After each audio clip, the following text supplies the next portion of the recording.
Garrett Blevins here with the next installment in my review of practical programming for strength training. I miscounted the chapters actually. I thought I was going to be right into the programs this week, but I actually had one more chapter, chapter 5, to cover, which is the last bit of information before the actual programs. Dude, haven't you done like 5 videos on like each chapter already? Why don't you just get to the programs? That's all that anybody cares about. Well, the reason I can't get right into the programs is there's some important information to know before you start the programs, and that's what chapter 5 is about. It's the last bit of information that you need. Man, forget this. I'm just going to keep with the 5x5s. This is too much work, too much thinking. I'm not about thinking, I'm about lifting. Whatever, bro. As soon as you're done with your novice gains, you're going to be at the same reps and sets for the rest of your life. All you're going to do is be exercising. You're not even training, man. Forget that, man. That's some garbage. I train every day, maybe twice a day, sometimes 8 days a week. Dude, you're a joke, man. Get out of here. I'll see you later. So anyways, before we get into the starting strength program and then the Texas method, I wanted to give you a couple pieces of information beforehand. So to begin with, starting strength and the Texas method both incorporate the use of sets of 5 primarily to build the base. The reason for this is that when you're a novice and you start lifting, you can't really perform a true 1 rep maximum. There's a couple reasons for this. One is you're not neurologically adapted so that you can recruit all your muscle fiber to lift the weight in a single repetition. Also, you don't know how to control your muscle and keep tight in the right places at the right times to use your leverages maximally. You just don't know the form yet. You haven't practiced it.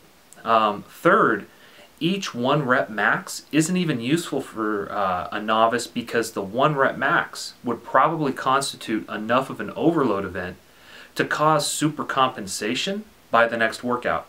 What this means is by maxing, you actually get stronger. And this is something that I did a lot in my beginning of my lifting career. I would max on bench press like every other week. And even though I was using very low volume, since I was a novice, I was still gaining strength from those. And so you may actually find a 1 rep max. It's not your true 1 rep max for how much muscle you have, but it's not useful to you because by the next workout, your max has already increased. This is why the principle of progressive overload is very important with linear progression, where you're doing sets of 5 and then you're adding a set amount of weight to each of the exercises each week. Now, sets of 5 are also useful. Not only do they help teach you the form, because you're doing multiple repetitions through the same range of motion, you start to pattern those movements into your body and into your neurological system. But you're also giving, if you have a coach, enough time to coach you in between those reps. Now, if you did a set of 10, maybe you're like one of the people that thinks more is always better. A set of 10 is really difficult because it's mentally taxing. Doing that many reps is difficult because you're going to have form breakdown due to fatigue, especially if you're waiting for instruction in between each rep. And so 5s is a good midpoint where you're not testing, you're still building with a good amount of volume, and you have enough reps where you can work on your form, and the weight is light enough to where if you misgroove a rep, you can come back from that and hit the next maybe 2 or 3 reps that you have for that set. Now with novices, you're going to have fewer sets than with intermediate or advanced lifters. However, the distribution of sets is also going to be different. The Texas method has a volume day that works around doing 5 sets of 5 reps. However, starting strength works primarily with 3 sets of 5 reps except for the deadlift, and there'll be more on that later. But the amount of sets you do at a given weight is important. You don't want to use more sets than you need to. Let's say you decided, hey, I'm going to do starting strength with 5x5s instead of the 3x5 recommendation. Problem happens when you go to the intermediate phase. If during your novice strength gains you got used to a 5x5, you're going to have to up that volume to constitute an overload event later in your lifting career. But you don't want to do that before you have to. Keep the volume as low as possible. Next is workout frequency. Frequency is important to consider in your training program, and I get this a lot. Should I do an upper lower body split? Should I work out 3 days a week? Should I work out 4 days a week or more? Especially people that are looking into using a more advanced tactic like DUP wonder how many days a week should I train. For a novice, this is a pretty easy question. Since each workout constitutes an overload event, It's good to work out when you have super compensated from your last overload event, which is going to be 48 to 72 hours. That works out to about 3 days a week. And so 3 days a week is a good program to work off of. As you go into the intermediate stage, it may take you up to 7 days, maybe even a few more to recover from a single overload event. That's your kind of volume day. But you wouldn't want to just do 2 workouts, one workout on Monday and another workout on Saturday, because your body is going to detrain and your neurological adaptations can actually decrease if you weren't doing any of the movements. That's why you're going to want to have another workout in between your overload event and the time when you have super compensated and are manifesting gains that helps you work on the patterning of the movement. It's not so much building strength so much as it is keeping your body primed with the movement pattern and letting you be ready to manifest your strength that you built on maybe the Monday before on that subsequent Friday or Saturday. A workout in the middle with some lighter percentages and lower reps can actually be really helpful for recovery while maintaining neurological adaptation. Additionally, the exercises chosen for starting strength and the Texas method are full body exercises. With the exception of the bench press, all of them are done on your feet, and so you're having to utilize your legs, core, stabilize yourself, and be aware of your body throughout the entire lift. If you, on the press, deadlift, or squat, get out of your groove, you start to lose your balance. And so gaining that ability to keep your balance is going to help you be a stronger athlete because you're using muscles that you could never target if you were only using machines for all the various body parts. Also, it's time efficient because you're working out your entire body instead of just one body part here, one body part there. That's one of the difficulties with bodybuilding style splits. You may only hit a few muscles once a week if you're not using full body movements. And you may hit certain body parts, let's use the triceps for example, multiple times a week. If you have a bench day or a chest day, and then you have a shoulders day, and then you also have some sort of like overhead work or just an arms day that you do, you may end up on 3 or 4 separate days working your triceps. This could lead to overtraining and is way more stimulus than those muscles need because on your bench day, on your shoulder or overhead day, and then on your arms day, everybody wants bigger arms so they're going to work them a lot. You'd be working your triceps 3 or 4 days a week. But you'd be doing so with submaximal weights because you're using isolation movements. So you have both too much frequency, too much work, and yet at the same time not enough work because the weight's too low to constitute a real overload event. This is where people who go in and exercise a lot with a lot of 3x10s with isolation movements or machines get themselves into trouble. And even though they're working out a lot and working really hard and fatiguing muscles, they're fatiguing them in the wrong way. More in a way that would lead to endurance rather than strength gains. At least strength gains that are optimal. You can still get strong with 3x10s. Just going into the gym and doing pretty much anything for a novice will make them stronger. But the question is, how do you make yourself stronger optimally? Exercise order should be the big compound movements, squat, bench, deadlift, or overhead press first.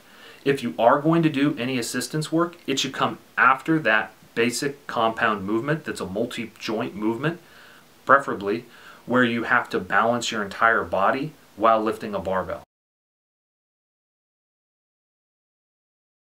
The rest of Chapter 5 talks about how to warm up properly, how to stretch, and also how fast to lift the weights in the exercises. Pretty much to summarize all of this is your warm-ups shouldn't make you tired for your main work. They should just prime the pump so that your body is ready for whatever your working sets are.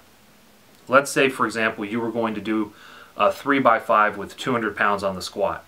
Well, you wouldn't want to do sets of 5 of 180, 190, and 195 before you did your working sets of 200. You wouldn't want to do a bunch of sets of 5 really close to your working weight. You would want to take some pretty good jumps. And I would say for somebody that's going to be using about 200 pounds, I would jump maybe from 150 for a set of 5 to 170 for a set of 5, and then go to your main work. You also can, in your warm-ups, taper them. Even though your working set might be a set of 5, you could warm up with the bar for a set of 10, then maybe 135 for a set of 10, 150 for a set of 5, 170 for a single or a double, and then do your sets of 5 with your working weight of 200. You don't have to do the same amount of reps on your warm-ups, and you also don't have to do, even if your working set is sets of 5, you don't have to do 5s all the way up. I often do singles or doubles when I'm warming up for squats, and just add a plate and then a 25 plate and then a 25 plate and then a 25, and do singles or doubles so I'm not tired, but I'm still working the weight up progressively. Additionally, and probably the most important part of Chapter 5, is that you must keep a training log. A good training log should include a couple of things. First, it should include your warm-ups, and it should include your working sets. However, I would advise you, don't track the volume of your warm-ups. Only track the volume of your working sets. A working set is that last top set that you have when you are using the weight that you've determined for the day. The warm-ups are everything that you do before that. Pretty much you only want to track the volume from your working sets, and that's what you're going to be adding if you're doing starting strength, your 5 pounds or 10 pounds to every workout. The warm-ups, you could also add 5 or 10 pounds each week, but really your warm-up scheme is going to start to get the same over and over again. Start with the bar and then move up from there with your warm-ups. I've been asked about this as far as mobility or what I do before I lift. Pretty much all I do before I lift is actually use either the bar or 135, and I just move through the range of motion until I feel like I'm warm. I don't do a lot of mobility right before. I don't foam roll or anything like that. I like to do my foam rolling maybe 1 or 2 days before I'm going to go to the gym and exercise those body parts, so I don't foam roll my upper body really at all. All I do is I use it for my IT bands and sometimes my quads as well. And I usually don't like to do that the night before a workout, but the day before. I like to have a little extra time because foam rolling seems to make me kind of sore, and I just don't feel as powerful or as strong when I'm lifting right after foam rolling. So a good training log, though, it should include also how you feel. You should write notes on all of your working sets, how you felt, if you missed any reps, if your form started to break down, and if it did, what reps it started to break down. You should note if you have a bad workout. What's the reason for it? Did you not get sleep the night before? Did you have a fight with your spouse or with your girlfriend or boyfriend? Was your eating really off for that day? Did you have a huge test that you were stressed out about? Keep track of your general stress level. Maybe every day, just write like on a scale of 1 to 10 how stressed out you are. That'd be a great thing to track because that's going to affect your workouts. Sometimes people will go into the gym and have a great day and they wonder like, wow, why was today so great? And then go on another day and it's a terrible day, and they have no idea why. They're just like, well, that's the way it is. It was probably a good reason, and if you track a lot of variables such as nutrition, sleep, stress level, you might be able to figure out a pattern of how to keep your performance consistent, or to know when you're going to have a bad day before you go into the gym so that you can prepare for that in advance, or that you're going to have a good day in the gym and prepare for that in advance. A training log is absolutely necessary for anybody that is serious about training. If you're just going to go to the gym and exercise, you probably don't need to track it. But if you're going to train, you need to have a training log. I hope that helps, and I hope you're looking forward to the rest of this series. The really exciting stuff should be up soon. I'm hoping to get it up the next week or so. Been a little bit busy with school starting up and all that, but I'll try to get it out if I can. Hope wherever you're at, you're doing well. Blessings.